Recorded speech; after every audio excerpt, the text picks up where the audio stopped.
Bon dia. Molt bon dia a tots els compromesos amb les persones. Benvinguts a la nostra Convenció Nacional. Comencem amb un fort aplaudiment per la Maria Sanserric.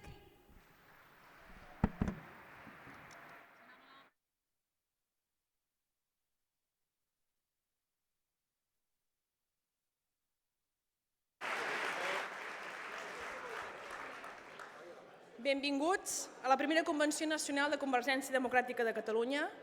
Primer de tot, excusar aquelles persones que estan arribant perquè amb la marató, alcalde, hi ha gent que té dificultats per arribar aquí al fòrum, en aquesta sala, per tant aniran arribant i demanar excuses a aquestes persones que no poden ser avui aquí. Agrair, evidentment, a tots vostès la seva presència, així com les entitats que ens acompanyen avui a aquesta convenció amb aquest acte. Aquesta convenció sorgeix en un mandat del passat Congrés a Reus, amb la clara voluntat del nostre compromís amb les persones. Després de més de 30 anys de construcció de país, cal que amb les circumstàncies actuals, amb les que estem vivint, tant per la situació econòmica com pel procés nacional, ens haguem de plantejar el model de país que volem. I aquesta és la raó de ser de la convenció, de la nostra convenció. Que aquesta no acaba ni comença avui, sinó que fa mesos que des de les sectorials s'ha treballat la base dels documents, totes 22 sectorials, amb els presidents i presidentes al capdavant dels seus equips, han plasmat allò que volem, així com experts, associacions, entitats, etc. I just ahir ho vam poder presenciar amb les 4 taules rodones de l'àmbit social, econòmic, de nova governança i d'Europa. I aquí no s'acaba, volem més debat, volem més participació.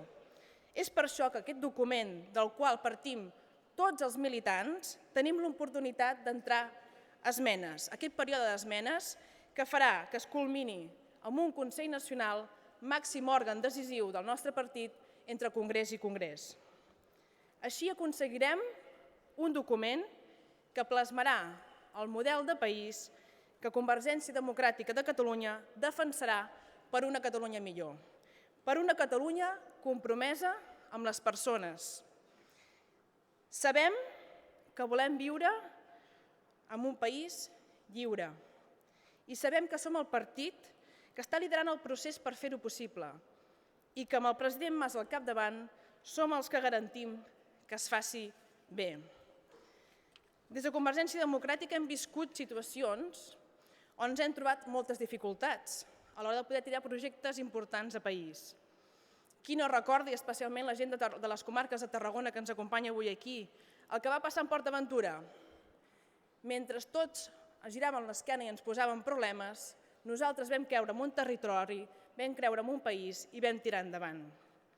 I ho continuem demostrant que hi creiem i que bones notícies com les de l'última setmana ens avalen.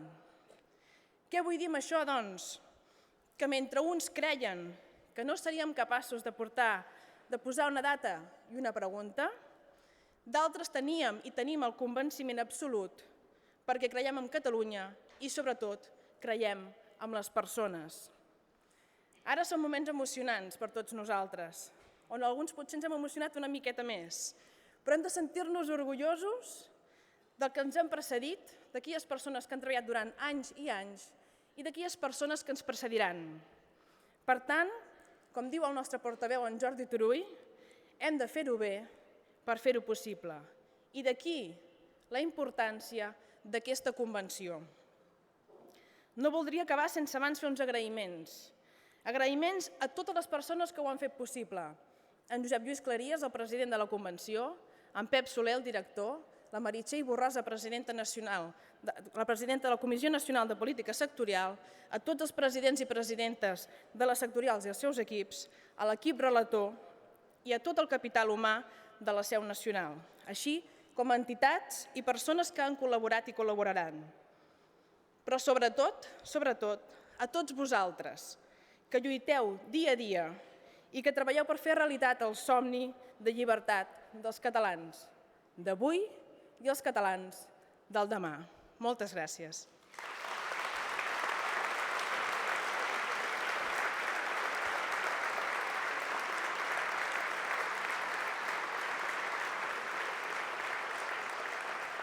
I ara amb tots vosaltres ens parlarà l'alcalde d'aquesta magnífica ciutat, amb aquestes magnífiques vistes, en Xavier Trias.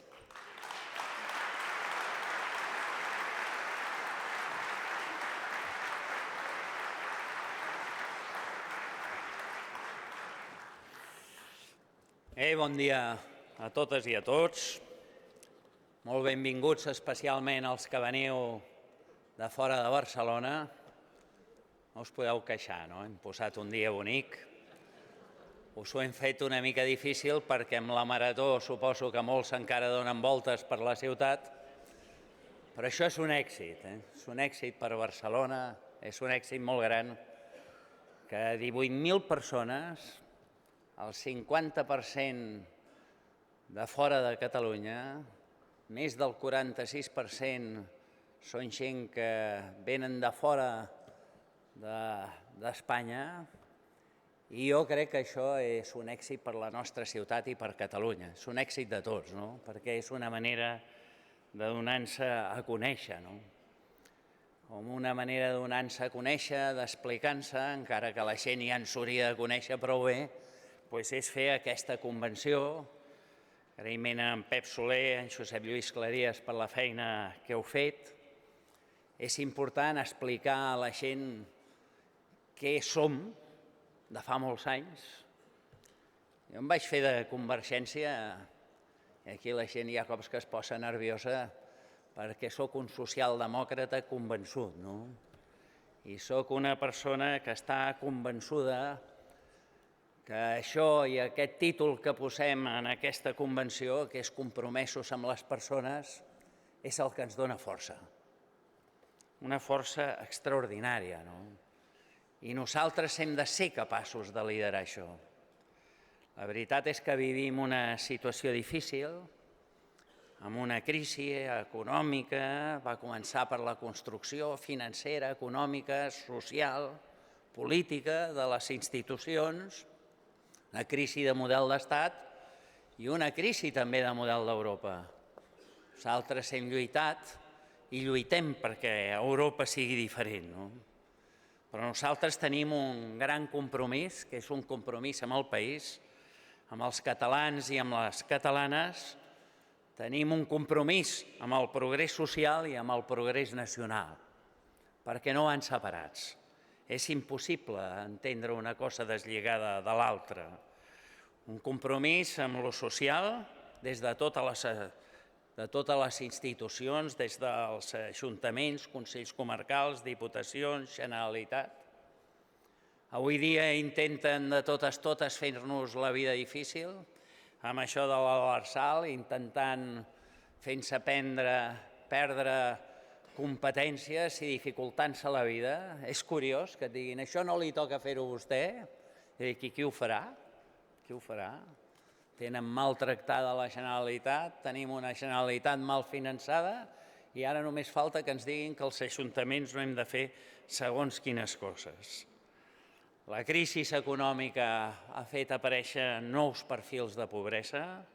Moltes persones que es guanyen la vida es troben en una situació difícil perquè tenen molts problemes econòmics, i nosaltres tenim una obligació, tenim una vocació, que és enfortir la xarxa de serveis socials, garantint la cobertura de necessitats bàsiques, l'atenció domiciliària, la teleassistència, l'alimentació, l'habitatge, la lluita contra la pobresa energètica, el transport públic. I això ho hem de liderar nosaltres. Gent que ens ha arruïnat, gent que ha portat a la Generalitat en una situació de catàstrofe, ara s'atreveixen a sortir a intentar liderar això. Com si nosaltres fóssim els que no ho hem liderat tota la vida. Jo he tingut la sort de ser conseller de Sanitat, de ser conseller de Presidència, de veure la transformació d'aquest país, de veure la creació autèntica del que volem que sigui un estat del benestar, i ara nosaltres defensarem aquest estat del benestar. Aquesta és la nostra obligació, aquesta, a més, és la nostra vocació.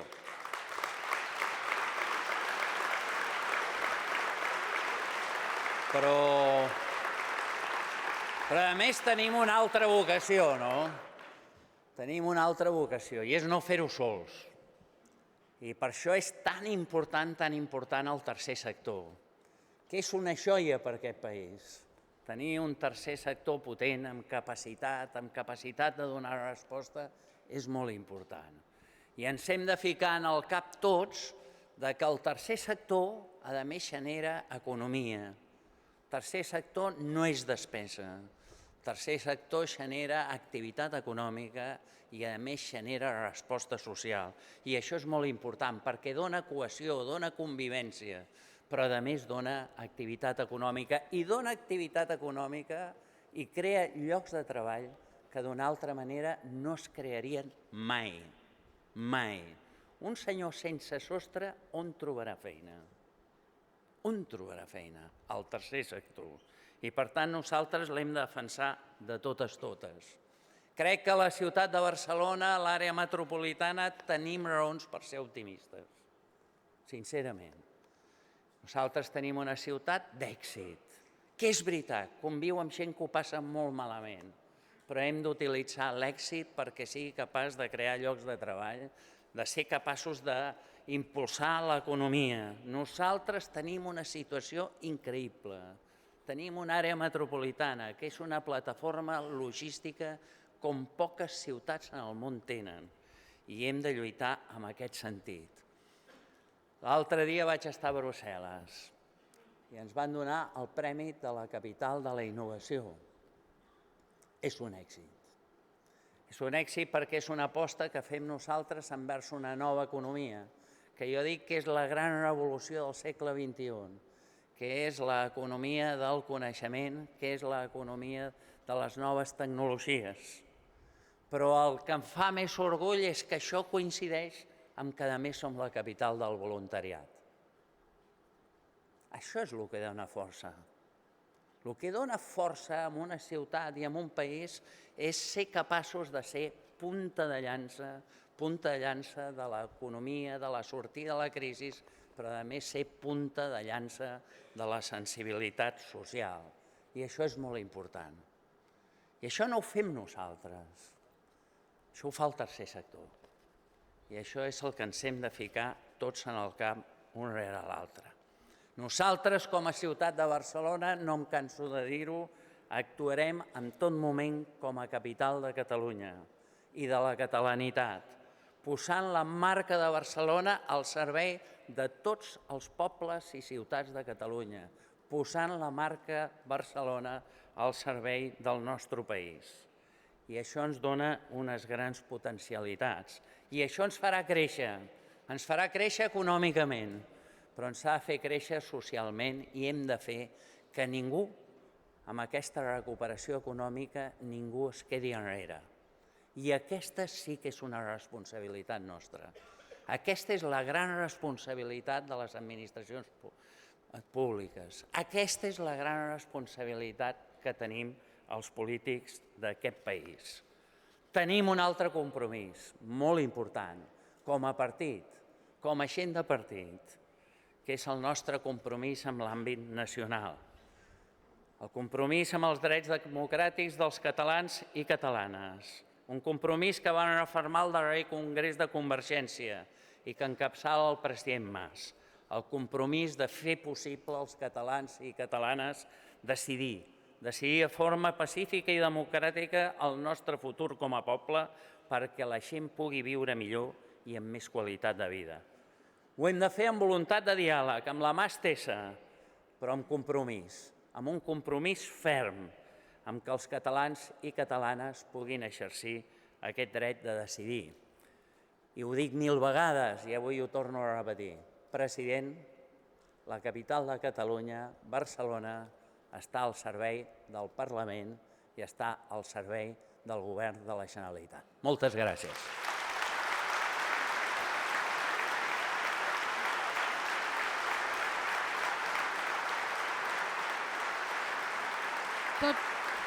Tot seguit, companys que han vingut de diferents punts del territori en representació dels nostres diferents accents. van a llegir el que és el manifest de la nostra convenció, el manifest Compromesos amb les persones, compromesos amb Catalunya. Ells són Jordi Camps, Assumpció Castellví, Maria Ardit, Adrià Marquilles i Marga Payola.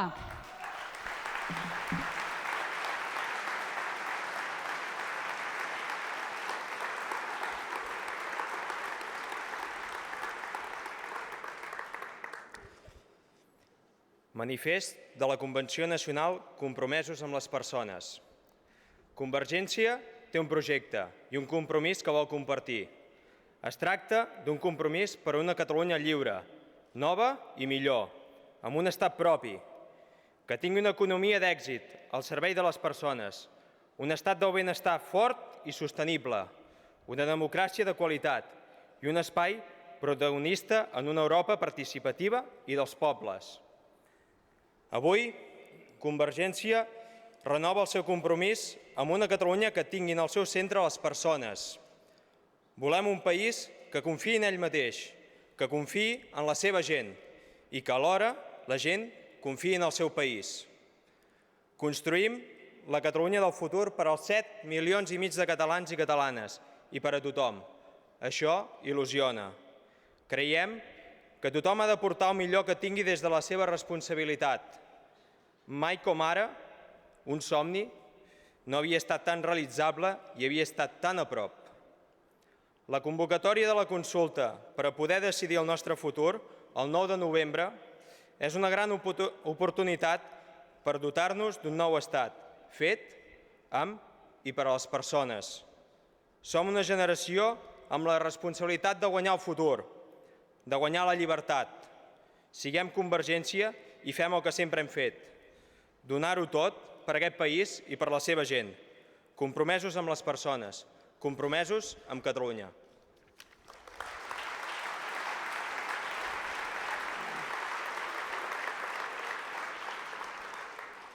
Compromesos amb una economia al servei de les persones. Ens comprometem a facilitar un nou model econòmic que repercuteixi directament en la millora del nivell de vida de les persones. Proposem reformular aquest model, aprenent dels errors del passat, aprofitant les potencialitats del present i impulsant totes les capacitats de la nostra economia de cara al futur. Volem un model financer responsable i amb una nova ètica. Al país que volem, necessitem una economia diversificada i que aposti per sectors punters. La indústria, la logística, el turisme, el coneixement. Ens comprometem a incentivar l'emprenedoria i a donar tot el suport a les petites i mitjanes empreses. Volem seguir sent un país d'indústria i de creativitat. També volem una economia amb un empresariat eficient i compromès. Volem un país competitiu. És essencial que el món laboral, empresarial i públic treballin plegats. Volem un país amb unes infraestructures al servei de les persones i que facilitin la connectivitat de tot el territori. Ens comprometem a fer un país amb una fiscalitat justa i on el pes no recaigui en les rendes mitjanes, que permeti que l'activitat econòmica flueixi i faciliti la tasca dels emprenedors, de les emprenedores i de les empreses. Al país que volem, la creativitat i la cultura són valors cardinals i diferenciadors.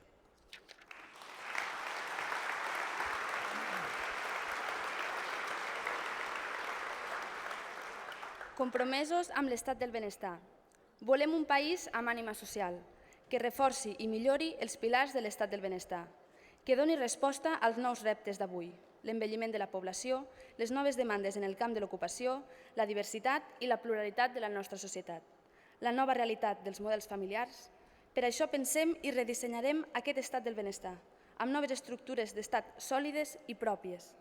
Des d'aquest punt de vista, reforçarem la prevenció, personalitzarem l'atenció, Prioritzarem l'assoliment de la màxima autonomia possible per a les persones, promourem la igualtat d'oportunitats com a garantia de cohesió social, abordarem l'erradicació de la pobresa greu, superarem qualsevol tipus de paternalisme públic.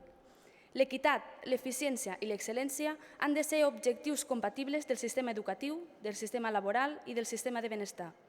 Volem un model social que permeti encarar la vida amb una xarxa de seguretat bàsica per a tothom. Seguirem impulsant la gran xarxa cívica d'aquest país, en els àmbits cultural, lingüístic, cívic, ambiental, comunitari, esportiu, en la cooperació internacional al desenvolupament. Aspirem a un sistema educatiu de màxima qualitat pedagògica que ofereixi el millor nivell de qualitat de docència. Un sistema educatiu integrador i atent a les necessitats especials dels alumnes amb menys recursos personals. Assegurarem un sistema equitatiu i eficient d'ajuts que garanteixi la igualtat per a tots els infants i joves d'arreu del territori. Mantindrem l'aposta ferma de l'ús del català com a llengua vehicular del sistema educatiu. Volem un país amb una sanitat de qualitat i que sigui un dret universal. Els programes assistencials hauran d'incloure els aspectes de prevenció i promoció de la salut, amb una homogènia implantació territorial que faciliti l'accessibilitat i les actuacions més properes al domicili del pacient, com també l'aplicació de les TIC en la pràctica assistencial. Volem un país que garanteixi pensions dignes i suficients per a totes les persones grans, que faciliti l'emancipació dels nostres joves, que inverteixi en la infància, que compti amb les famílies, amb cohesió i justícia social. Volem un país amb igualtat entre homes i dones.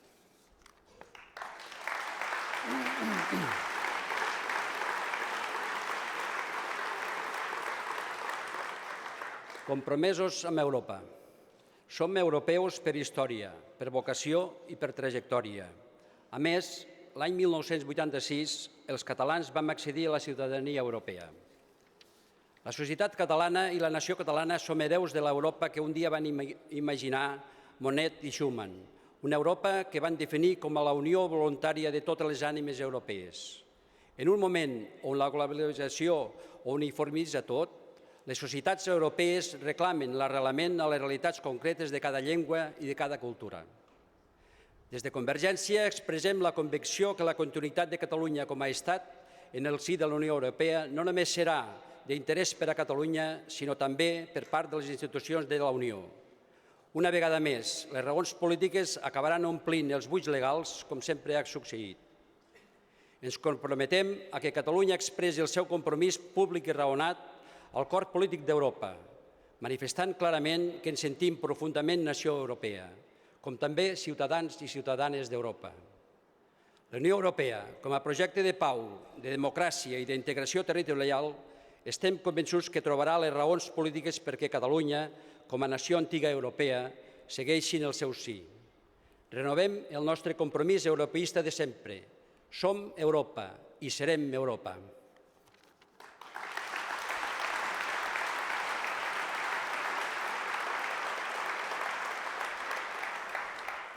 Compromesos amb una nova governança.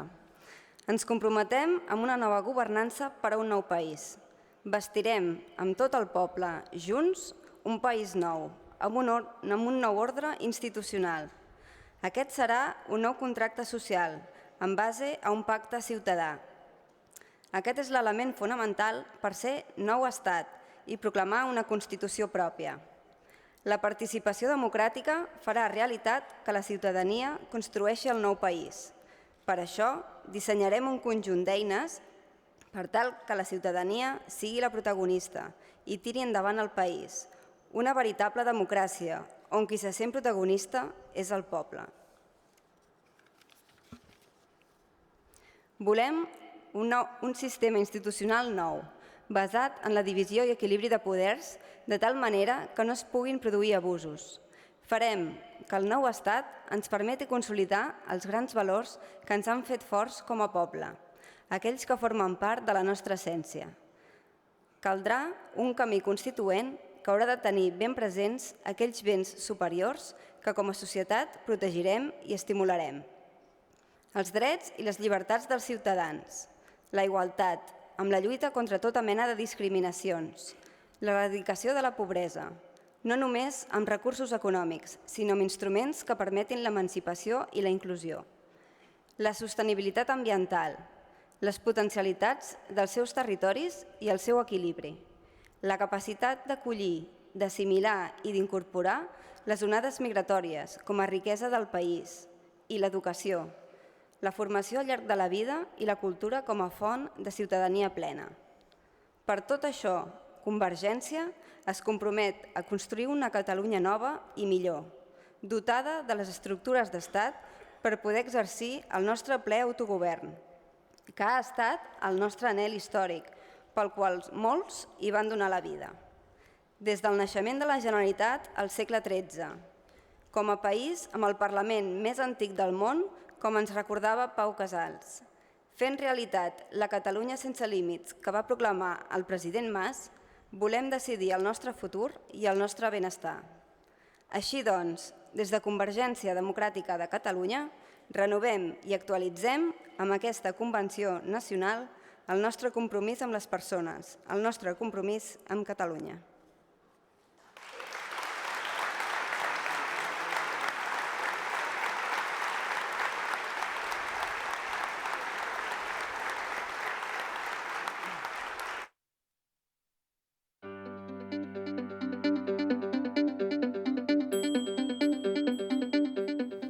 Catalonia has been the greatest nation in the world. En el cor de la Catalunya d'avui bateguen segles de configuració d'una identitat, d'una fesomia, d'una voluntat de ser. No som d'ahir ni d'abans d'ahir. Són moltes les petjades que ens han dut fins aquí. És l'hora de dibuixar i portar a terme el nostre propi projecte, el projecte per als nostres temps.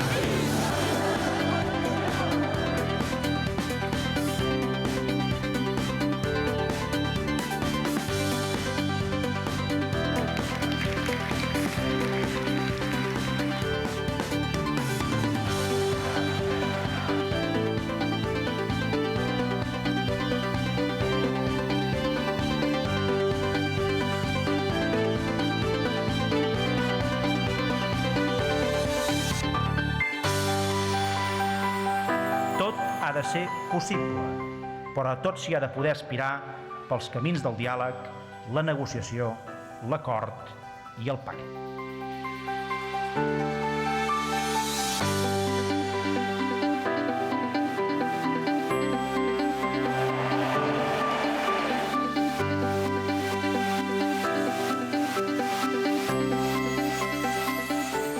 Primer apartat. Vol que Catalunya esdevingui un estat, escrit estat, òbviament, en majúscules, sí o no? I segon apartat, en cas de resposta afirmativa, aquella gent que diu sí, vull que Catalunya es converteixi en un estat, vol que aquest estat sigui independent, sí o no? La data, evidentment, com qualsevol data, també és molt concreta. 9 de novembre de l'any 2014, de l'any que ve. Amb això complim un altre compromís. La consulta s'havia de fer el 2014, i així serà.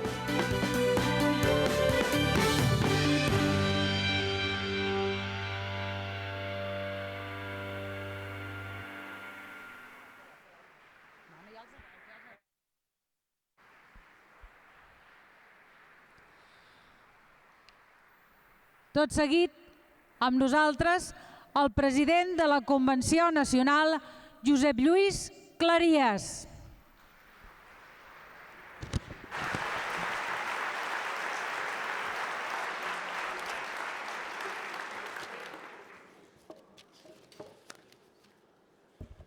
Molt bon dia a tothom.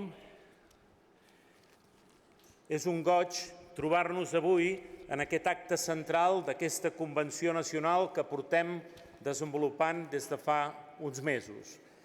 I amb en Pep Soler volem donar les gràcies a tothom, no ho repetiré tot perquè la Maria Senserrí, que abans ja ha citat, però sí a totes les sectorials que han fet una molt bona feina, a totes també les federacions territorials, a la militància, a les entitats que han col·laborat també dient-nos la seva i també als experts que han vingut participant en diferents taules rodones que hem fet al llarg d'aquests mesos.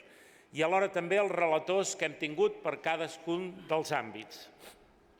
I avui també agrair-vos molt especialment la vostra participació en aquest acte, com ahir, que vam fer aquest debat contrastat entre gent de sectorials i gent externa al partit que van venir amb molta joia a donar-nos també la seva opinió i moltes vegades el seu contrapunt, però ens va semblar que era molt positiu fer-ho d'aquesta manera. I avui, si em permeteu, a més de saludar-vos a tots vosaltres, també saludar d'una forma especial a les entitats del tercer sector que ens acompanyen en aquest acte, en aquesta convenció, perquè hem volgut fer com tota la convenció. Aquest és un partit, Convergència Democràtica de Catalunya, que donem la nostra opinió però que ens agrada contrastar-la. Ens agrada escoltar la gent, estar a prop de la gent. Fa 40 anys, quan va néixer Convergència Democràtica de Catalunya, amb aquesta idea de fer convergir, doncs ja volia això, escoltar la gent. I per això també agrair que avui ens acompanyeu, perquè és important comptar amb la vostra opinió, amb el vostre valor afegit, que és el que sempre porteu.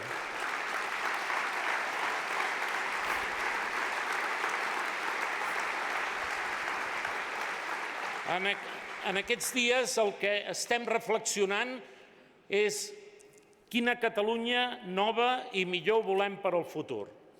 Ara hem vist aquestes imatges quan el president Mas ens deia i ens proclamava l'acord de la data i la pregunta. I hem aplaudit tant i al final acaba dient es farà. Ha acabat dient es farà però aplaudíem tant que ja no s'ha escoltat. Doncs ha dit això. Doncs aquesta consulta que es farà, precisament el que nosaltres en aquesta convenció fem és omplir-la de contingut. Volem un estat perquè creiem en les persones, perquè estem compromesos amb les persones i volem els instruments per servir-les millor. I això és el que estem parlant aquests dies. Com servirem millor la nostra gent? Jo ahir ho deia, el gran instrument per servir millor no és altre que la nostra llibertat nacional. Aquest és el gran instrument que ens dona els altres, que ens dona poder fer polítiques socials, polítiques econòmiques, sentir-nos membres d'Europa, compromesos amb la gent. I per tant aquest és el camí que ens estem marcant i traçant des de Convergència. Un camí que començàvem fa 40 anys però que vam marcar una fita en el Congrés de Reus. I aquesta convenció neix d'aquest 7è Congrés de Reus. I diem sí, dret a decidir el nostre futur, perquè volem un futur amb dignitat pels 7,5 milions d'homes i dones que vivim en aquest país. I com deia l'alcalde Trias, no és casualitat que haguem posat aquest lema a la nostra convenció, compromesos amb les persones, perquè és la raó de ser de molts dels que estem a Convergència Democràtica de Catalunya, perquè estar compromesos amb la gent és estar compromès amb la nació. Què és la nació si no la gent? I estar-hi a prop i servir-los. Aquest també és el gran sentit d'aquesta convenció, reforçar el gran sentit de la política, que no és altra cosa que el servei, estar al servei de la gent. I avui el que fem amb aquesta convenció i el que farem en les properes setmanes en el debat de les ponències, amb les esmenes que s'hi aportin, és precisament això, renovar el nostre compromís amb aquesta nació que estimem. Fixeu-vos, aquestes setmanes darreres s'han fet moltes convencions de moltes formacions polítiques. I jo us vull assenyalar una gran diferència. No en ficarem cap, però sí que us vull dir una gran diferència. Nosaltres hem fet propostes en positiu. No ens hem ficat amb ningú, perquè nosaltres no anem contra ningú. Nosaltres anem a favor de Catalunya. És l'únic. Propostes al servei de Catalunya. Això és el que ens mou i això és el que hem fet i farem.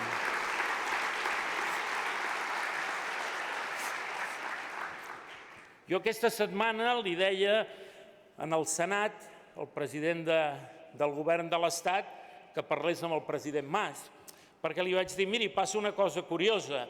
Dic, vostè se'n va al País Basc i parla de Catalunya, se'n va a Dublín i parla de Catalunya, se'n va a Valladolid i parla de Catalunya. Dic, però en canvi no en parla ni amb els catalans ni amb el president Mas, que és amb qui toca, no? I que és la manera de fer les coses, amb valentia i donant la cara. Ara, el que no se li pot negar amb el senyor Rajoy és que té visió de futur, perquè ha encarregat els temes de Catalunya al ministre d'Exteriors. Això sí.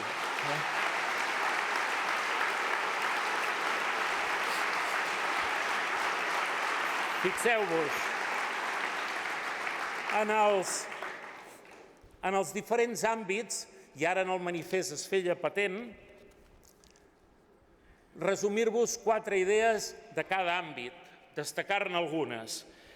Parlem d'un nou estat amb una economia al servei de les persones, posant l'atenció en la creació de riquesa, però també posant-la en la seva distribució, perquè generar riquesa vol dir poder generar també cohesió social i cohesió territorial. Una economia que sigui competitiva i sostenible, dinàmica i innovadora, diversificada, amb base industrial i amb sectors punters, estimuladora de l'emprenedoria, que estigui a prop, però que alhora també apostem per la seva internacionalització, que generi ocupació en quantitat, però també en qualitat. I una fiscalitat que disminueixi la pressió fiscal, especialment en general, però especialment en les rendes mitjanes, i que millori la competitivitat del país. Ahir, entre les aportacions que vam tenir externes, hi havia el professor Oriol Amat, i ens va presentar, entre altres coses, l'estudi que ha fet el Col·legi d'Economistes, que porta per títol Preguntes i respostes sobre l'impacte econòmic de la independència. I davant del que diuen altres, en positiu, què diem? I diu el Col·legi d'Economistes, amb economistes de tots els colors, diu que el producte interior brut en una Catalunya independent a curt termini augmentaria un 3% i a llarg termini un 7%. I diu, a més, el conjunt d'economistes diuen que veuen viable econòmicament la Catalunya-Estat perquè la seva diversificació econòmica, les exportacions, el turisme, ho fan possible. I quan es fa una enquesta al conjunt d'economistes, que la contesten més d'un miler d'economistes, el 71,1% d'economistes diuen que veuen viable la Catalunya-Estat propi. El segon àmbit, el compromís amb l'estat del benestar. Això ve de sempre. El president Pujol va crear en el seu dia la primera Conselleria de Benestar Social. Per què? Perquè hi ha hagut sempre aquest compromís amb la gent, aquesta visió de fer un país per a tothom. Recordo fa molts anys quan vam anar a veure i visitar el que aleshores es deia barri dels habitatges del governador, el que era el president de l'associació de veïns d'aquell barri, que li vam fer un llibre explicant la seva història, podia explicar amb joia que ell, havent vingut d'Àguiles, el seu fill era i és un dels principals metges de l'Hospital de la Vall d'Hebron. Ascensor social. També ha estat de sempre la nostra preocupació. Fer un país d'oportunitats, d'igualtat d'oportunitats, que és la garantia de cohesió social.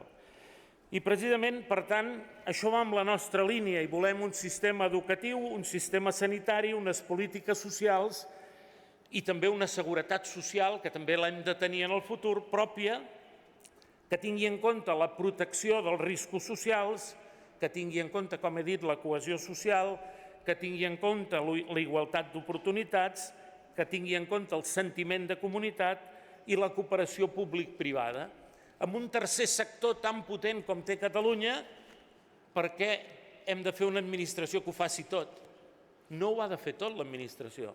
La responsabilitat sí que és de l'administració, però alhora, per fer les coses, fer-ho conjuntament amb el sector privat i especialment en aquests àmbits amb el tercer sector.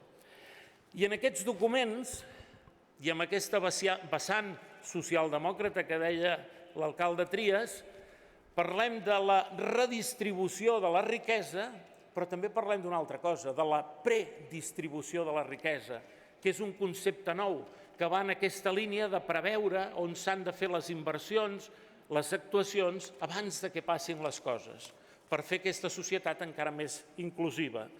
Per tant, pel qui en tingui algun dubte, que s'ho llegeixi a fons, qui trobarà la predistribució també. I alhora també un altre aspecte. Parlem d'un salari mínim, com que volem anar a estàndards europeus, a un salari mínim interprofessional del 60% del sou mitjà que hi ha a Catalunya. En un futur s'entén amb un estat propi, perquè no ens pot passar el que passa ara, que hi ha gent que treballa, però que en canvi no pot viure bé. Hem de garantir que amb el treball la gent pugui guanyar-se la vida en bones condicions. I també el document fa molt d'esment a tot l'apartat de l'associacionisme i el voluntariat, la importància que té. I per tant, en el nostre país, aquest gran potencial de la gent compromesa, de la gent solidària, doncs que quedi ben clar. I també el concepte que sempre apliquem des de fa anys, des de Convergència Democràtica de Catalunya, i en aquest cas des de Convergència i Unió, des del govern, que hi ha hagut moltes vegades que les polítiques socials s'han fixat més amb les mancances, allò que diem amb la discapacitat, amb la persona exclosa, doncs l'enfoc que donem és el de la inclusió social, el de posar en valor la capacitat de les persones per inserir-se a la societat, per tant la visió en positiu, compromesos amb les persones, com diu el nostre lema. I també diem-ho clarament, perquè hem vist alguna notícia que ens ha inquietat. El nostre document el que diu és que la llengua catalana, a través de la immersió lingüística, és un instrument de cohesió social. I hem vist, per exemple, jo he pogut veure des del Senat, quan es va aprovar la LOMCE, que la LOMCE no es fa per lluitar contra el fracàs escolar, es fa per atacar la immersió lingüística, per atacar una vegada més a Catalunya. I nosaltres, en positiu, diem nosaltres defensarem pel futur estat la immersió lingüística perquè és aquest gran element de cohesió social. I alhora també diem-ho clar, alguns parlen de la llengua catalana com a element de divisió. S'equivoquen. Les llengües són un element de comunicació, d'expressió de la identitat dels pobles, per apropar-nos a la gent. I nosaltres hem entès i entenem la llengua i la cultura catalana també com aquest gran instrument per construir un sol poble. Alguns ens voldrien dividits per comunitats lingüístiques. Doncs fa anys que hem fracassat, perquè nosaltres som un sol poble i la llengua catalana no serveix per dir nosaltres i vosaltres. En el nostre país hi ha un nosaltres grandiós que som els 7,5 milions de ciutadans i ciutadanes que vivim. No ens separaran de cap manera.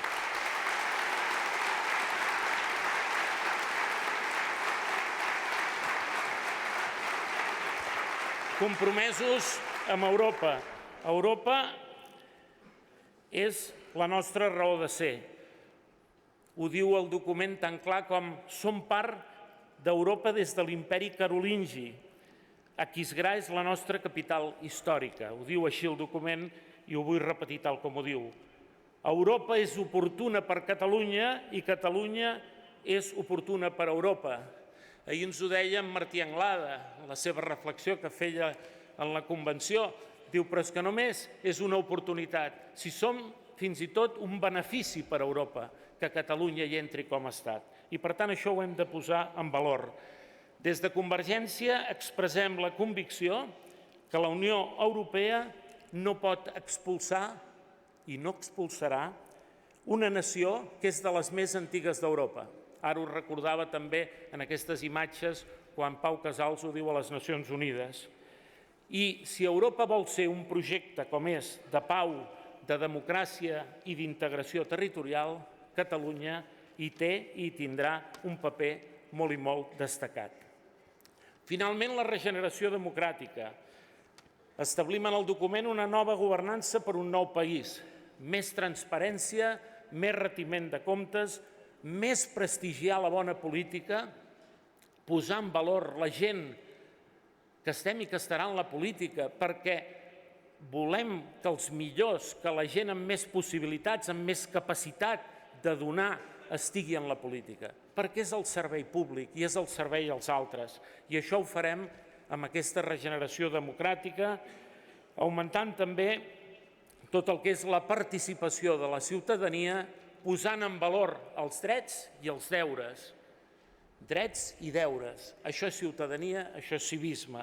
I alhora també uns nous valors, que com ens deia ahir també en Josep Maria Lozano, és bo que quan parlem de valors els parlem en primera persona, que no parlem de la solidaritat i que siguin solidaris els altres, o que no parlem de la responsabilitat i que siguin responsables els altres, sinó que ens ho posem en primera persona i que la solidaritat, la responsabilitat, el valor que sigui, comenci amb nosaltres mateixos. I vaig acabant. Mireu, Pompeu Fabra, l'any 1947, a Prada, deia una frase coneguda que diu: «Cal no abandonar mai ni la tasca ni l'esperança». Avui, Convergència Democràtica de Catalunya, però també el conjunt del país, tenim una tasca important. Tenim una oportunitat històrica. Ho deia també el manifest, un somni que es pot fer assolible. Doncs és important que aquesta responsabilitat ara no abandonem la tasca ni l'esperança. I avui, Catalunya, i això també li deia amb el senyor Rajoy aquest dimarts, li deia: vostè s'equivoca, el que està passant a Catalunya no és l'obsessió d'una persona, sinó és la voluntat d'un poble. I és això el que està passant. Que precisament nosaltres volem ara, més que mai, amb aquesta convenció nacional, des de Convergència Democràtica de Catalunya, dir: tenim clara la nostra tasca, la llibertat per Catalunya, i alhora això ens omple d'esperança perquè servirem millor que mai als nostres conciutadans. Visca Catalunya!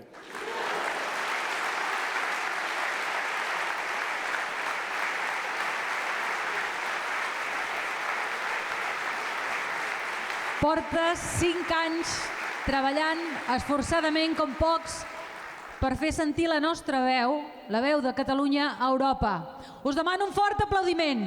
Se'l mereix el nostre cap de llista, en Ramon Tremosa.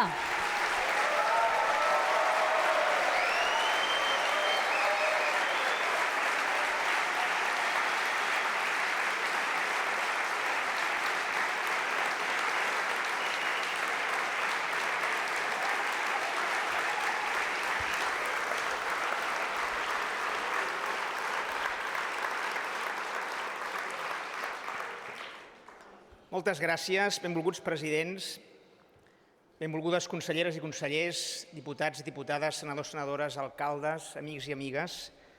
Moltes gràcies, Josep Lluís, per aquesta jornada, tots els que heu col·laborat a fer-la possible. Per mi és una gran satisfacció ser aquí amb vosaltres i molt content de dir-vos algunes idees sobre Europa i sobre Catalunya i sobre el moment apassionant que estem vivint. En primer terme, estic molt content de ser aquí per dir-vos una cosa que els del CENI ja m'han sentit alguna altra vegada, i és que molts em demaneu que vingui al vostre poble o a la vostra ciutat, i jo, malauradament, tinc una agenda complicada, perquè fins al 18 d'abril, fins al dijous sant, encara tenim votacions al Parlament Europeu, i això fa que estigui 3-4 dies, no a Catalunya, sinó fora, amb dossiers complicats, perquè potser la Unió Bancària es votarà l'últim dia, si hi ha acord, es votarà l'últim dia. Per tant, la final de la Copa del Rei no la podré veure, Quico, fa 5 anys hi érem, aquest any no hi podré ser, i a més són paquets importants, tots els comissaris apreten per intentar veure aprovat a última hora les seves propostes de directives i reglaments. Per tant, vindrà Setmana Santa, Sant Jordi, 4 setmanes escasses, estem tancant el calendari, espero poder arribar a tants punts com sigui possible, però no podré anar a tot arreu. En els propers 5 anys tindrem temps per fer-ho. Bé, algunes idees sobre Europa. Ara que Europa viu un moment complicat, perquè hem tingut uns anys de crisi econòmica molt forta, Els països del nord d'Europa ràpidament se'n van sortir, els països del sud encara no, i això ha creat diferències culturals dins de les grans famílies polítiques, dins de totes les famílies polítiques.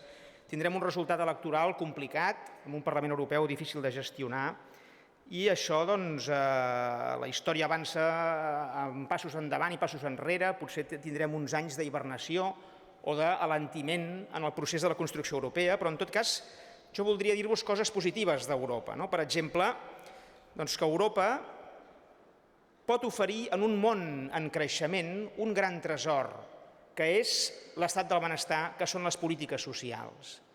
Europa va fer la revolució industrial al segle XVIII i portem uns segles de prosperitat i de progrés econòmic, però ara hi són altres continents, Sud-amèrica, Sud-àsia, Àfrica, altres continents que en aquest segle XXI creixeran també. Europa ofereix un model.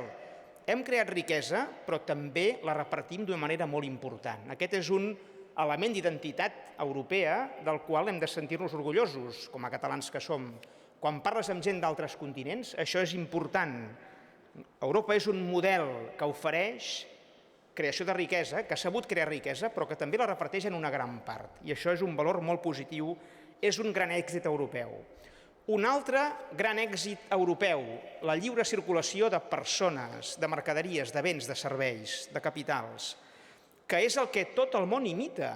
Nord-amèrica, Sud-amèrica, Sud-àsia.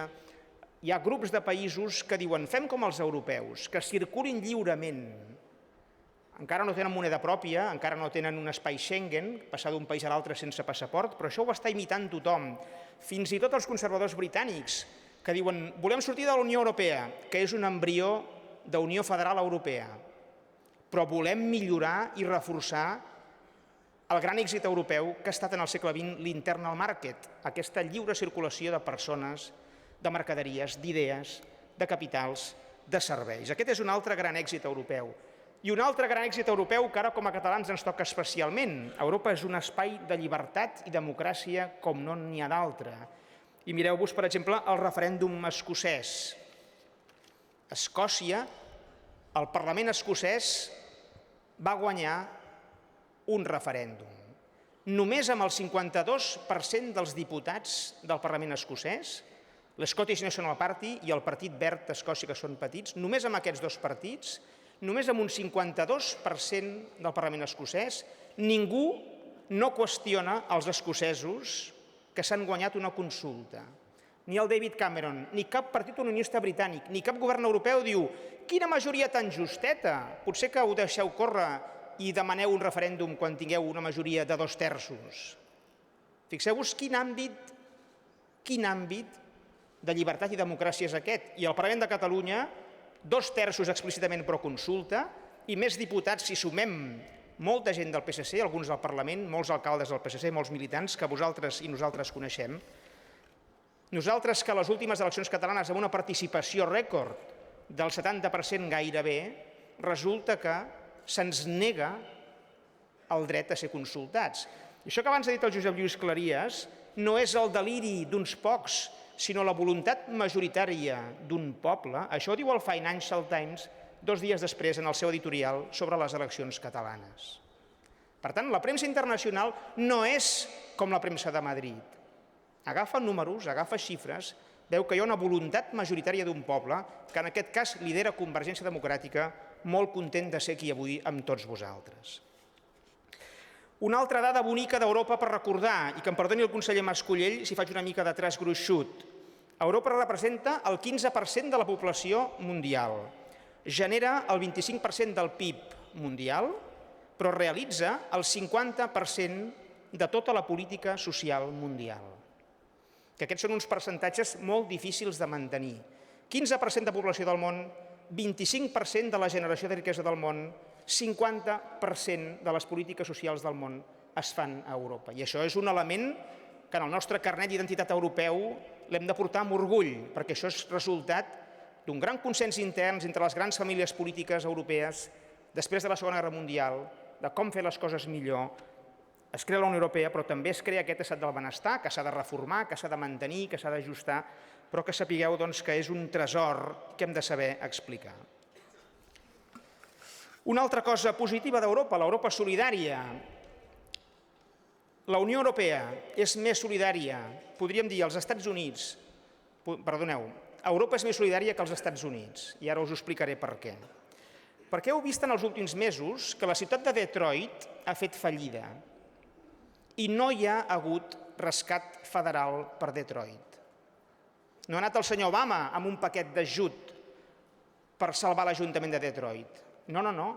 El senyor Obama ha salvat la General Motors, que és molt curiós, és molt progressista el senyor Obama, però salva una multinacional de l'automòbil, però no rescata la ciutat de Detroit.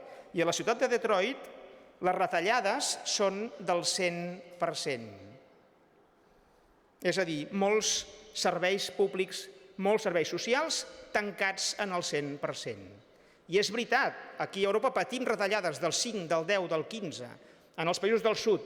És veritat, i estem queixosos, intentarem remuntar-ho com sigui possible, però als Estats Units, aquest president tan progressista que es diu Obama, no hi ha rescat federal, i aquesta és una cosa que tots els estats americans saben i totes les ciutats americanes saben. Quan es va fer la Unió Fiscal als Estats Units, ara fa més de 100 anys, una condició és no hi ha rescat federal si Carolina del Sud o Carolina del Nord fan fallida. Per tant, si tu fas fallida, has gastat més del que tu ingressaves, fins a aquest extrem, només tu, carregues amb els teus errors i amb la teva responsabilitat. I això és important, perquè la Unió Europea, malgrat tots els seus defectes de funcionament, malgrat que va venir la crisi financera i no teníem cap instrument de rescat a punt per si un país feia fallida, ha posat gairebé 400.000 milions d'euros sobre la taula, més de la meitat dels quals han anat a Grècia, 80.000 milions a Portugal,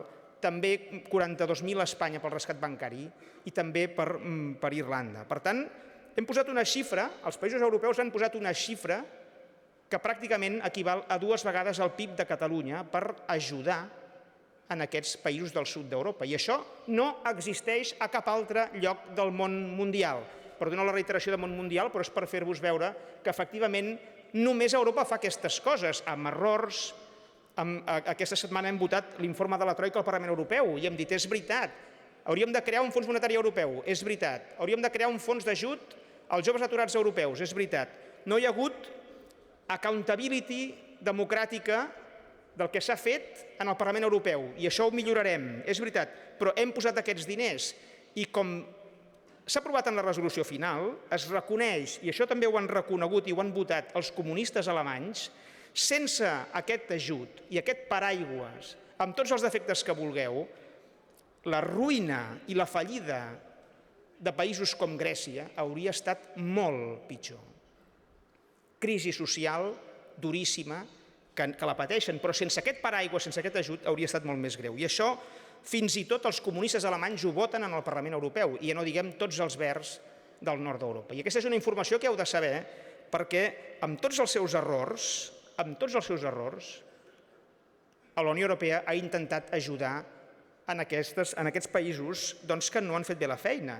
I recordo que la responsabilitat principal de la fallida d'un país com és Grècia és a Grècia, no a Brussel·les. Això és important que també ho sabeu. I això ens recorda també, en la línia del que deia el Josep Lluís abans, que drets tenim dret a moltes coses, però també tenim responsabilitats i deures. I ara tanco aquest punt amb una frase que al president Pujol li agradarà, una frase de Peguy, que deia: la revolució social serà moral o no serà. I penso que això és un element que hem de tenir present i que hem de recordar en debats. Jo faré un debat amb el David Fernández de les CUP d'aquí 8 dies, aquesta serà una de les coses que comentarem. Bé, i ara per acabar, un parell de coses més. Deixeu-me explicar-vos com es veu Catalunya des d'Europa.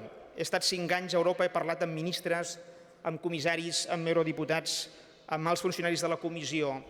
I us puc dir que em donen una visió com dona moltes vegades la premsa internacional. Els millors diaris del món parlen de Catalunya d'una manera molt diferent de com parla de Catalunya la premsa de Madrid. I aquí podria ser un bon argumentari de campanya repartir editorials dels principals i més influents diaris del món per veure que no és la nostra opinió subjectiva i manipuladora, sinó que és l'examen balanced, que es diu en anglès, equilibrat, ponderat, de facts and figures, de realitats que s'intenten mesurar de manera objectiva. I això penso que és un bon element. Jo quan em pregunten, ara hi ha molts debats a Brussel·les, de think tanks, sobre Catalunya, Escòcia i la Unió Europea, i em conviden com a diputat català, tinc un PowerPoint en el qual només hi ha editorials i articles dels principals diaris internacionals. No és la meva opinió. Com va dir tal dia aquell editorial, estic plenament d'acord. I aquesta és un instrument d'un gran èxit i d'una gran efectivitat. No és el català pro referèndum que ens ha vingut a vendre el què, sinó com va dir tal dia el The Economist, com va dir tal dia el Financial Times, com va dir tal dia el The New York Times. La sensibilitat és molt diferent de la que... Per tant, escolteu, menys llegir premsa de Madrid i més llegir premsa de fora, que és una qüestió que... assignatura pendent.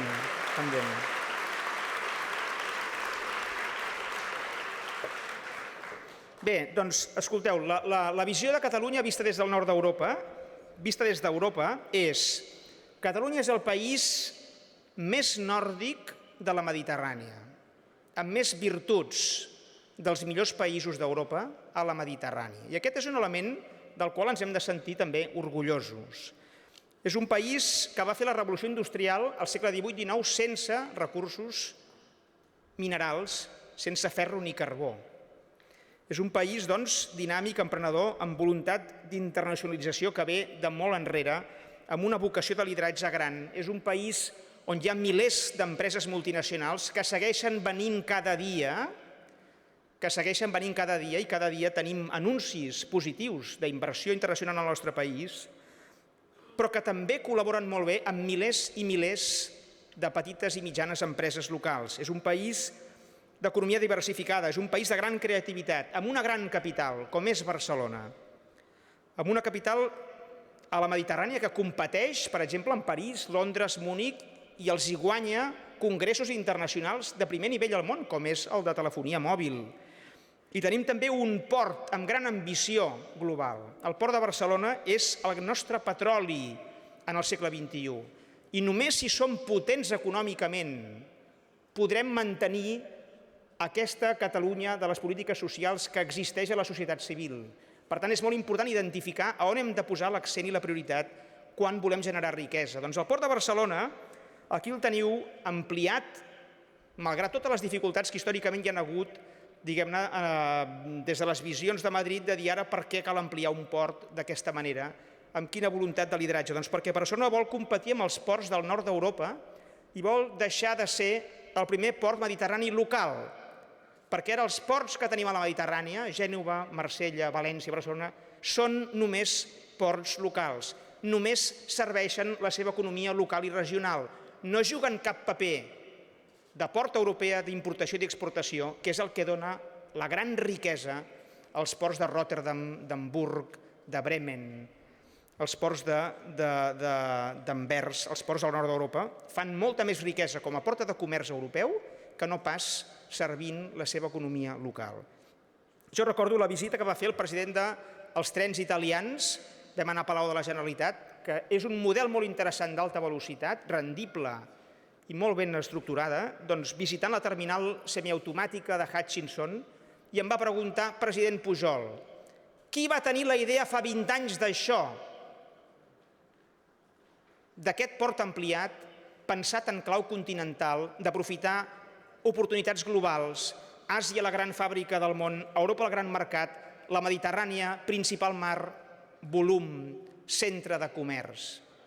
Qui va pensar això? Perquè jo porto 40 anys a Itàlia dient a Gènova, a Gioia Tauro, a Nàpols, a Venècia, ampliem els nostres ports per agafar contenidors que vinguin de Sud-amèrica o de Sud-àsia, i vosaltres ja ho teniu fet. Qui va ser qui va tenir la idea? Li vaig dir, es diu Jordi Pujol, fa 20 anys, quan era president de Catalunya. Per tant, que ho sapigueu.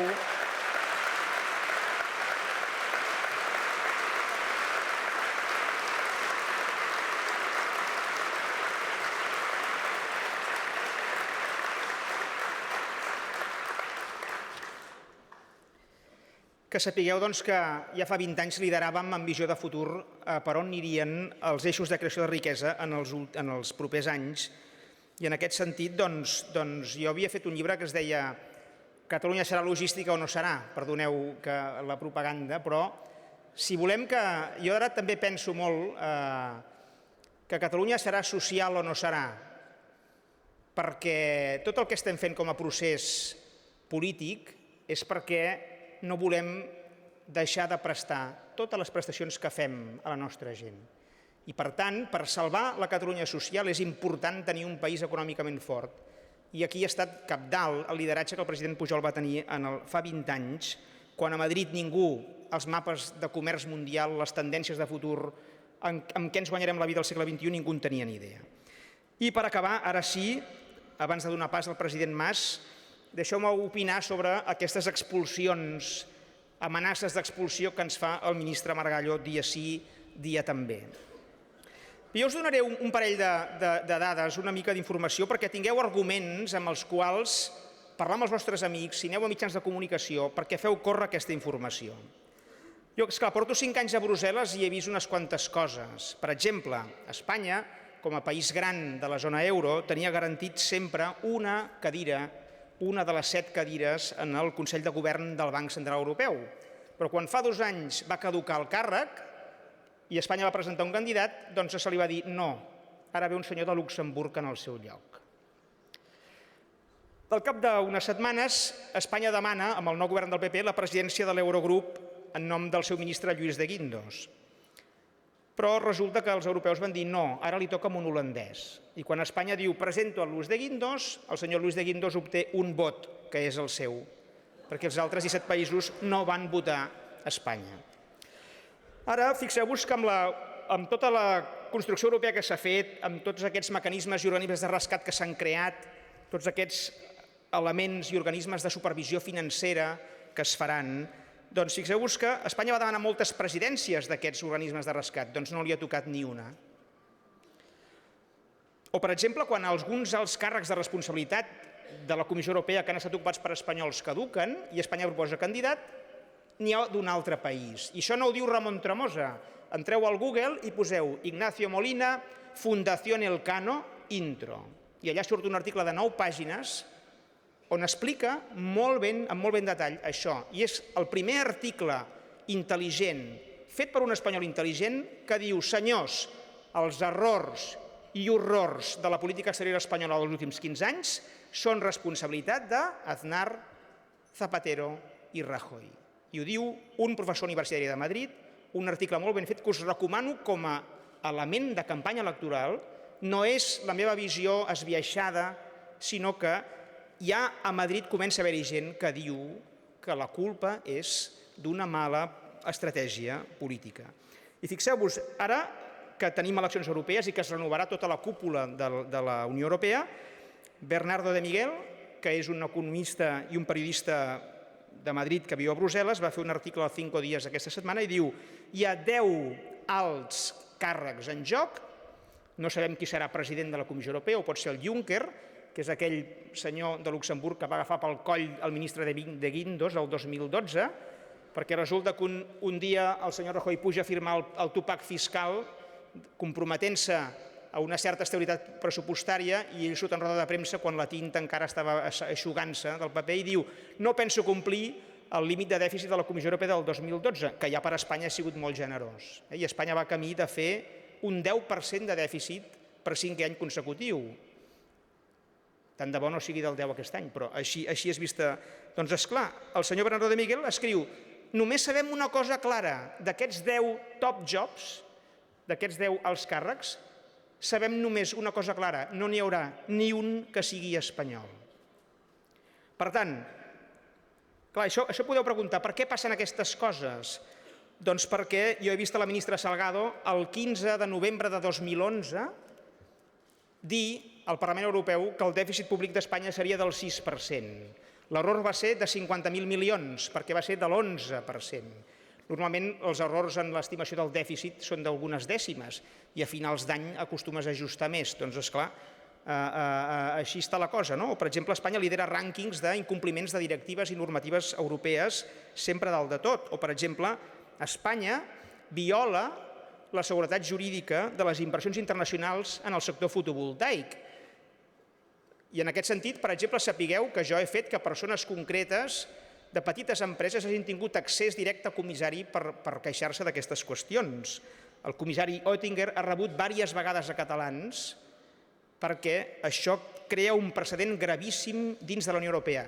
Fixeu-vos que Grècia, malgrat totes les retallades que ha hagut de fer per intentar salvar el país de la fallida, hi ha una cosa que no ha tocat: les primes compromeses als inversors internacionals en el sector fotovoltaic, perquè això no és un tema ideològic, és un principi de civilització. I ara resulta que a Grècia els partits anti-euro diuen: Espanya, el Zapatero va retallar aquestes primes i el PP ho torna a fer i no li heu dit res, ara nosaltres també ho farem quan governem. Per tant, fixeu-vos quines males pràctiques. Després ens volen expulsar de la Unió Europea. Fixeu-vos, i m'acabo amb una cita de John Keynes, que als anys 20 va escriure llibres, possiblement és l'economista més influent del segle XX. El seu pare li deia: fill, no parlis de civilització occidental en els teus llibres i articles, parla de possibilitat de civilització, perquè si els contractes firmats no són respectats, no hi ha civilització que s'aguanti. Això també li podem dir als presidents espanyols que sistemàticament han incomplert tants acords amb Catalunya. Això podríem dir-ho, perquè això és com des d'Europa se'ns veu i se'ns veu els catalans d'una manera i els espanyols d'una altra. I en aquest sentit podria donar-vos molts més exemples, ja tindrem la campanya electoral per fer-ho, però en tot cas sapigueu i tingueu clar aquest missatge. Ens parlen d'expulsions precisament aquells que han estat expulsats de tota responsabilitat comunitària. Moltes gràcies per la vostra atenció. Visca Catalunya!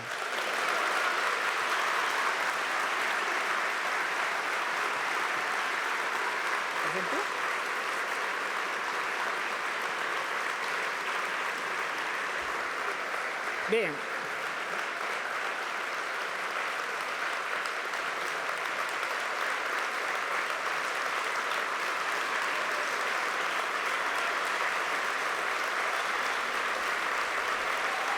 molt bé, gràcies. Bé, escolteu, ara amb tots vosaltres un home que lidera aquest país, amb tots vosaltres una persona determinant en tot el que està passant en aquest país. És clar que el nostre procés el fem moltes persones. Avui he vist que el Sala i Martín ha piulat que m'he fet de l'Assemblea Nacional Catalana ara que la volen il·legalitzar, i està molt bé. I sense l'Assemblea no seríem on som. Però sobretot, sense el president Mas i la seva determinació i fortalesa, tampoc no seríem on som. Amb vosaltres, el president de Catalunya, Artur Mas.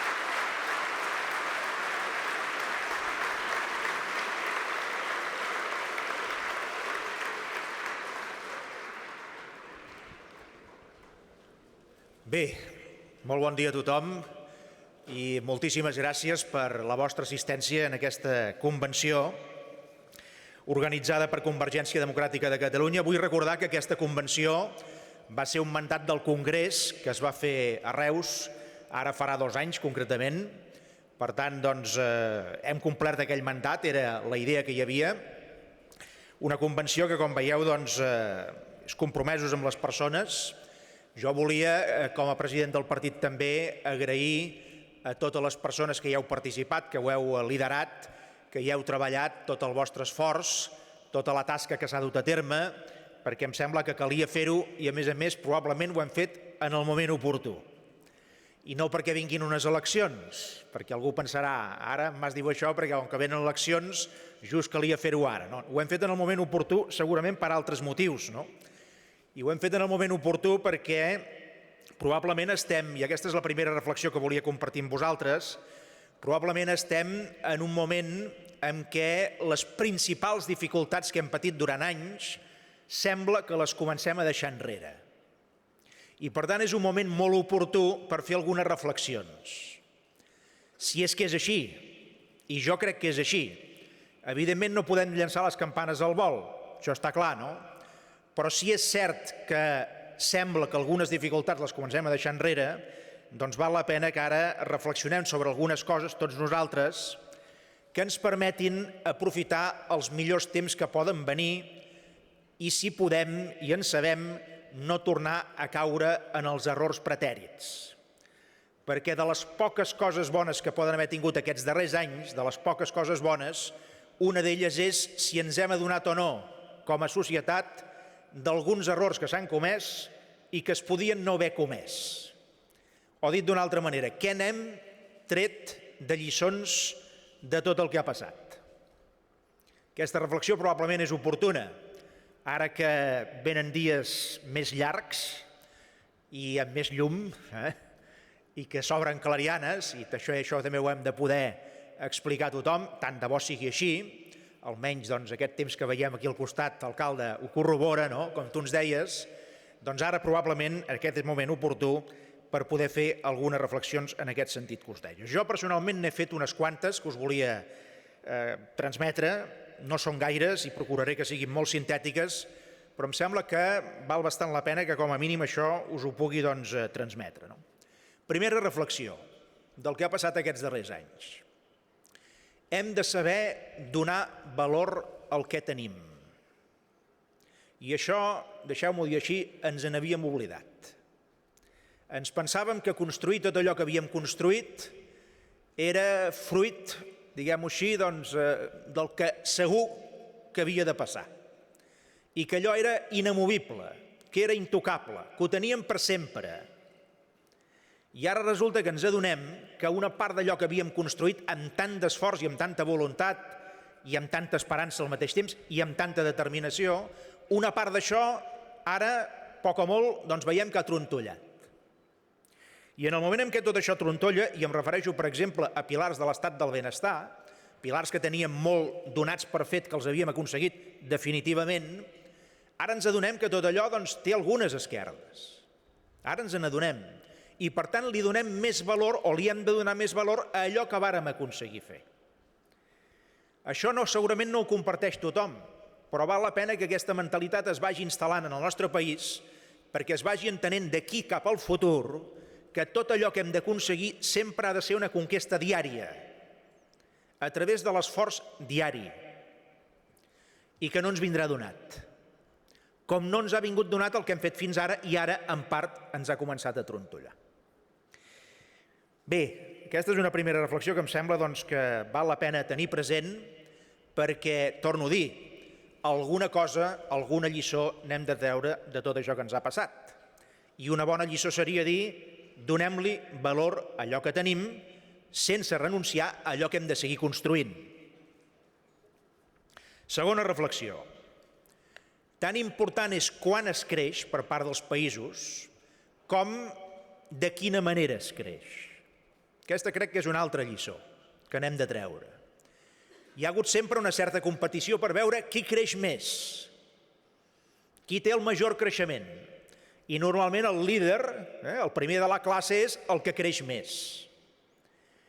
I segurament, al costat de créixer, que òbviament és un valor positiu per qualsevol economia i per qualsevol país, hem també de començar a veure com creixem.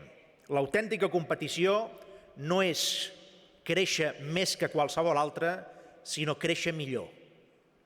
I això probablement durant alguns anys també ens n'havíem oblidat. No és només un tema de Catalunya, però també és un tema de Catalunya, diguem-ho clar.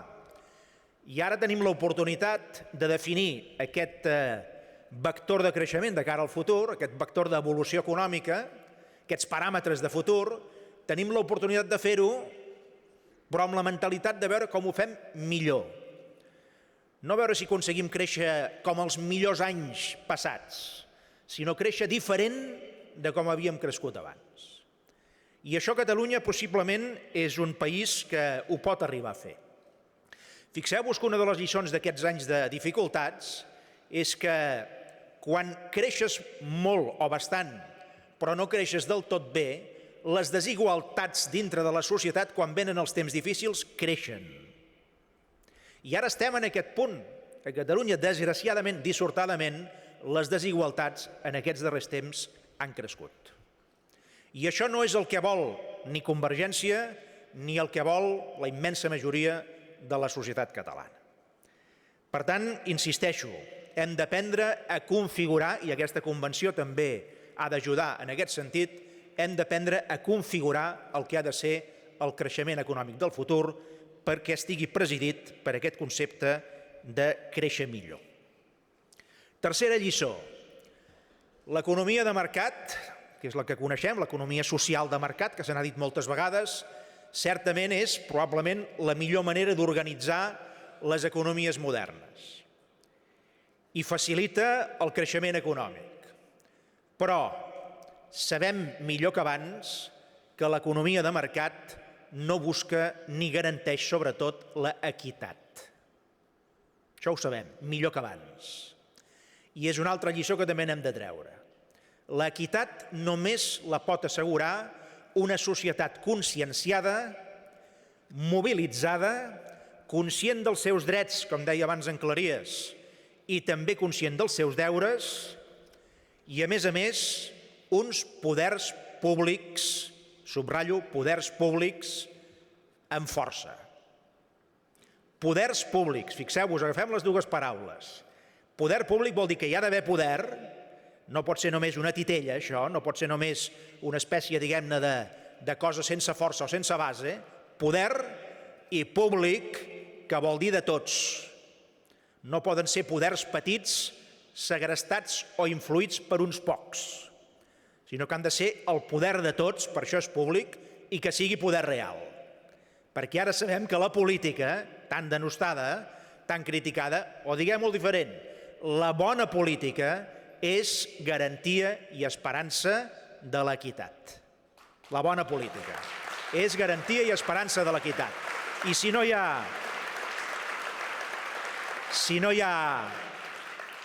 ha bona política, aleshores aquests poders públics amb força real no podran jugar el seu paper ni podran jugar el seu rol.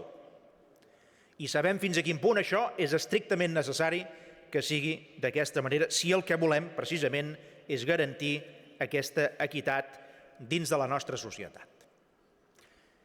Quarta lliçó que jo volia compartir amb vosaltres del que ens ha passat aquests darrers anys. Ens cal una Europa més forta, Ramon. Ens cal una Europa més forta. Tu hi contribuiràs en allò que podràs i sabràs, que segur que serà bastant. Però a tots plegats ens cal una Europa més forta, perquè tu deies, Europa ha pogut arribar a intervenir. Però fixeu-vos que Europa ha pogut arribar a intervenir, d'acord amb la seva identitat i la seva idiosincràsia, però amb una debilitat d'instruments enorme. Va venir una crisi tremenda, pavorosa, i Europa pràcticament no va poder reaccionar, perquè no tenia poder real. El poder real estava en mans dels grans estats o dels estats tradicionals. I l'Europa aquesta, que havia d'aparèixer com una Europa forta per enfrontar-se a la seva crisi interna, no va poder reaccionar, perquè la dinàmica era la dels estats. I què passa quan això passa? Passa que s'imposa la dinàmica del més fort. Quan el conjunt no és fort, s'imposa la dinàmica del més fort. I per tant nosaltres, que mai serem els més forts d'Europa, ens interessa més que ningú una Europa molt forta. I una Europa molt forta no és la que hem tingut. L'hem tingut més sensible, és veritat. L'hem tingut, m'atreveixo a dir, més moderna, que no pas altres continents del món. També és veritat. L'hem tingut amb unes idees més, fins i tot humanistes, diria jo. També és veritat. Tot això és cert, però l'hem tingut dèbil.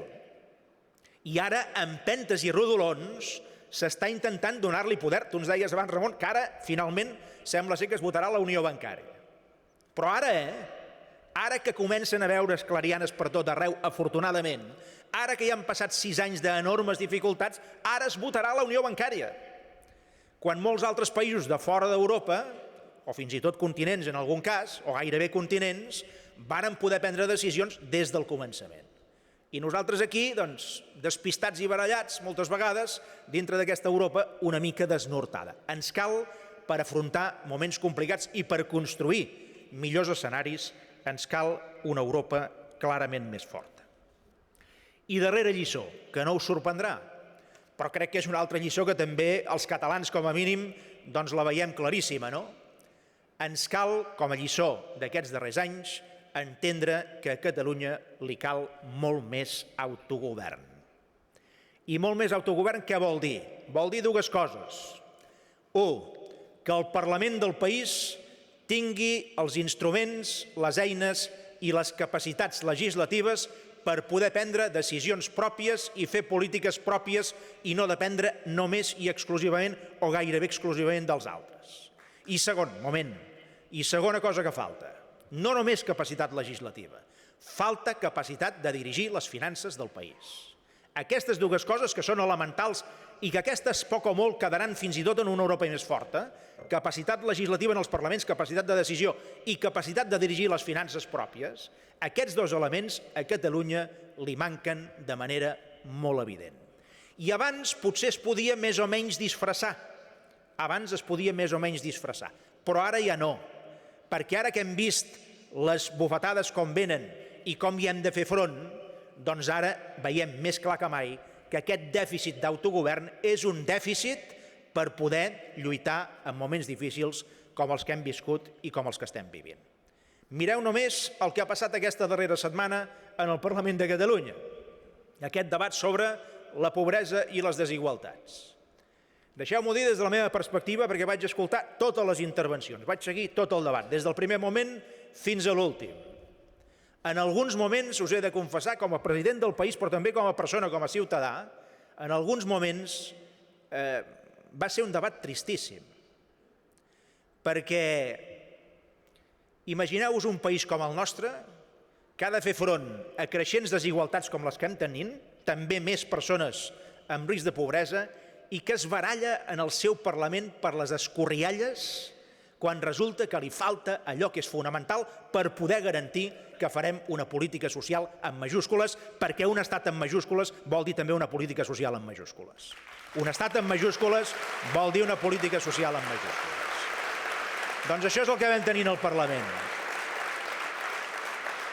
No tot va ser així, Va haver moments també amb idees, hi va haver moments amb un debat interessant, etc. Però hi havia moments tristíssims.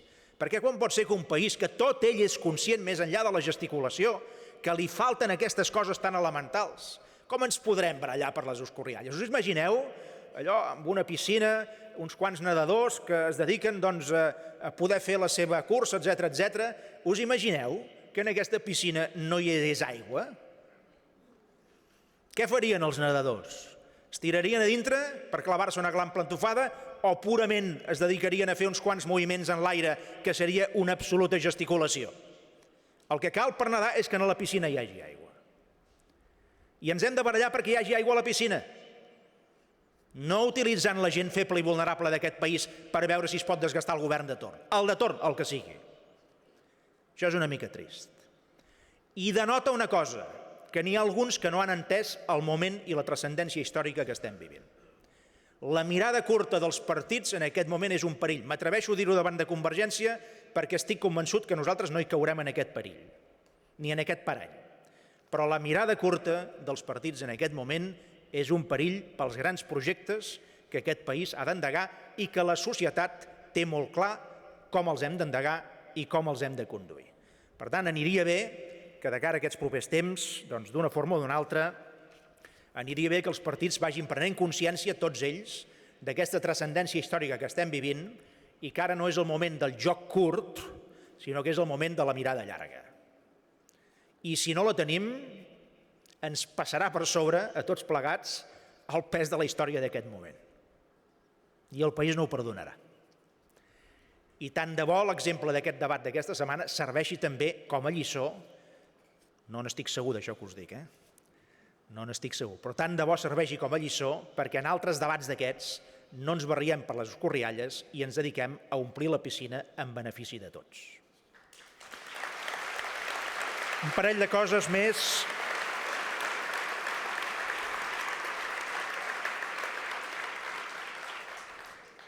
un parell de coses més que volia dir-vos també amb motiu d'aquesta convenció. El nostre país, Catalunya, és un país que en aquest moment està ple d'oportunitats, ple de problemes,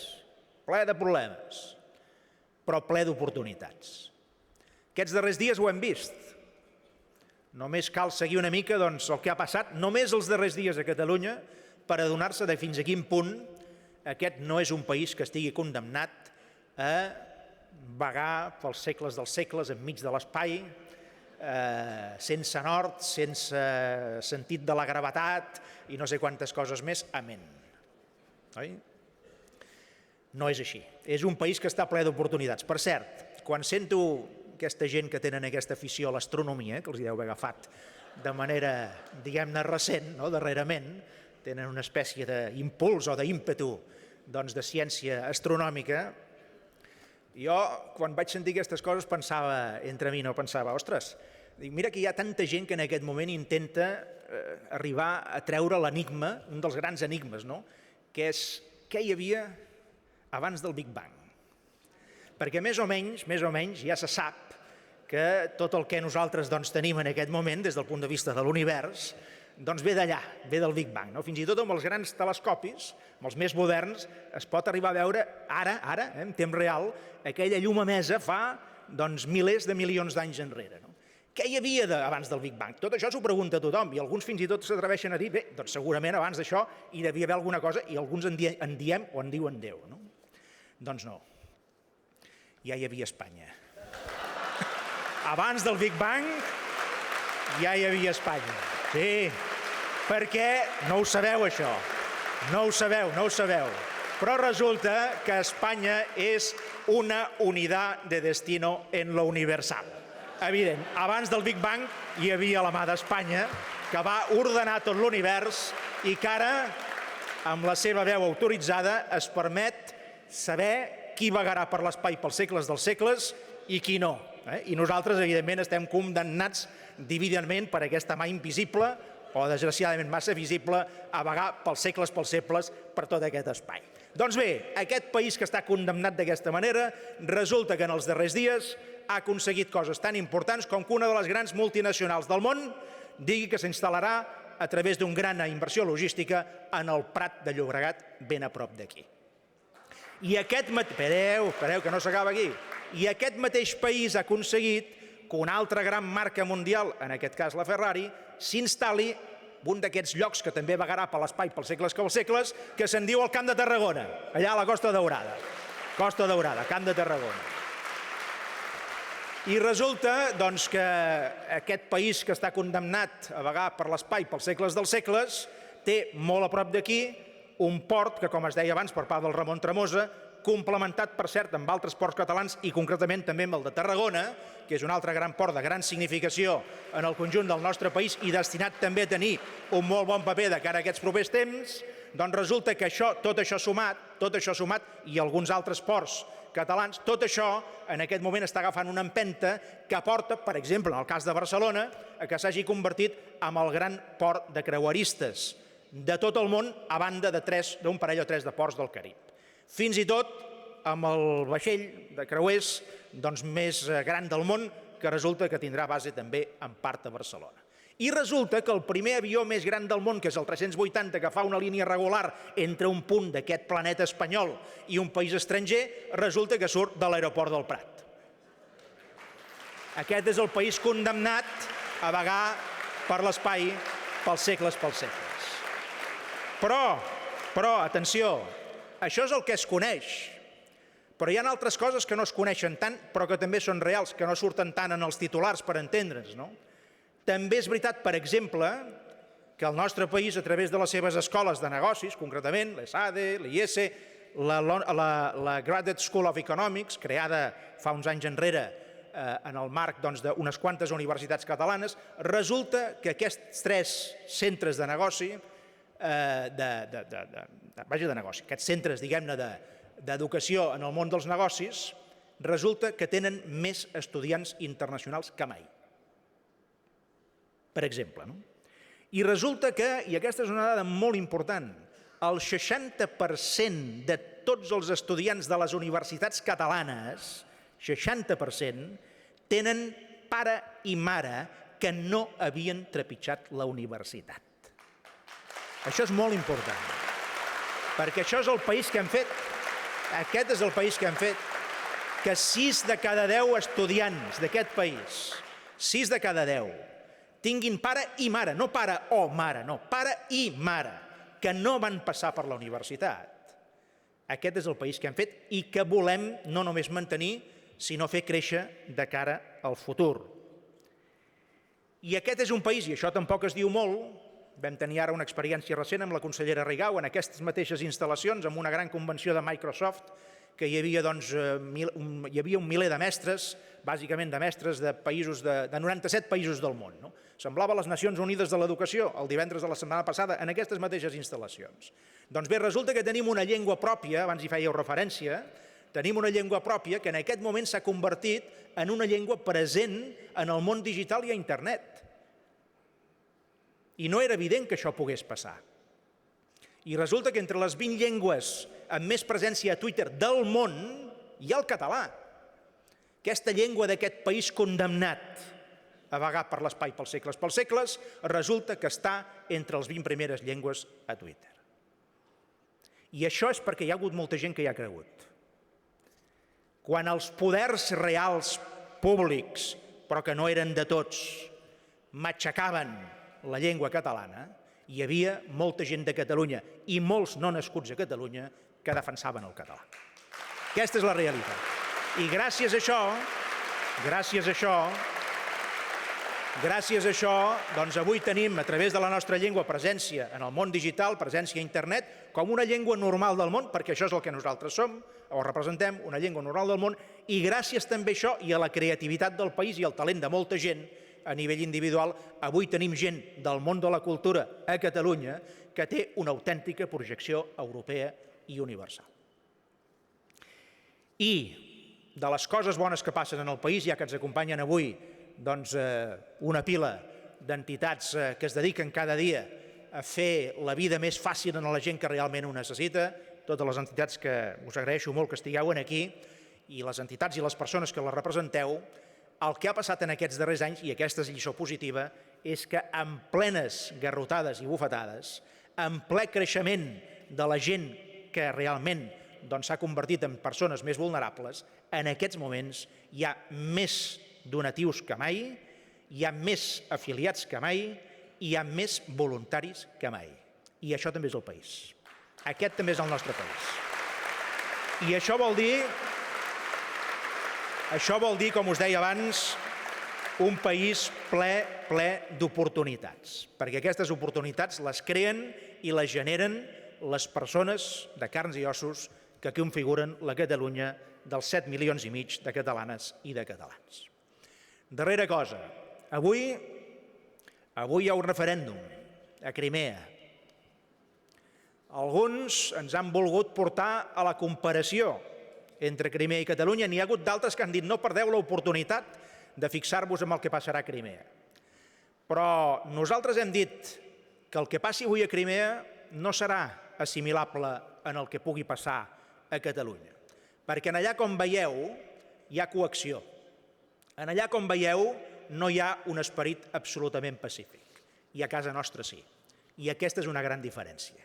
I aquesta diferència també la marca la gent. I que ells, que ens estan amenaçant contínuament en què no ens en sortirem, que recordin la cita bíblica del David contra Goliat. David, amb astúcia, amb determinació i amb voluntat, va vèncer Goliat. I en aquest cas, no cal que us faci les comparacions, perquè les heu enteses molt clarament. Visca Catalunya!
Gràcies.